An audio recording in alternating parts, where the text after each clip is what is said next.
Aliwasili katika uwanja wa kambi ya kijeshi la Chamwino jijini Dodoma akiwa chini ya ulinzi mkali wa asasi tofauti za kiusalama, akipokewa na taadhima ya kijeshi, mizinga ikilipuliwa na wimbo wa taifa kupigwa. Hii ikiwa mara ya kwanza baada ya muda mrefu kwa rais wa nchi hiyo kuapishwa nje ya uga wa kitaifa mbele ya halaiki, wageni wachache wakialikwa kuhudhuria hafla. Mimi Samia Suluhu Hassan.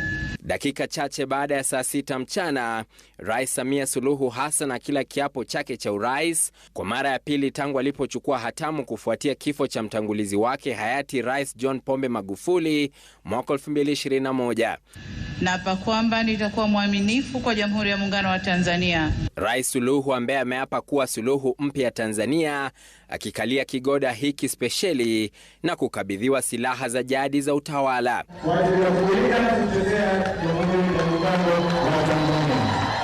Rais Suluhu aliyezoa kura milioni 31 ikiwa ni 99% ya kura zote zilizopigwa, akianza kwa kuwashukuru wagombea waliokabana koo naye debeni licha wagombea wa vyama vikuu vya upinzani kama vile Chadema kufungiwa nje.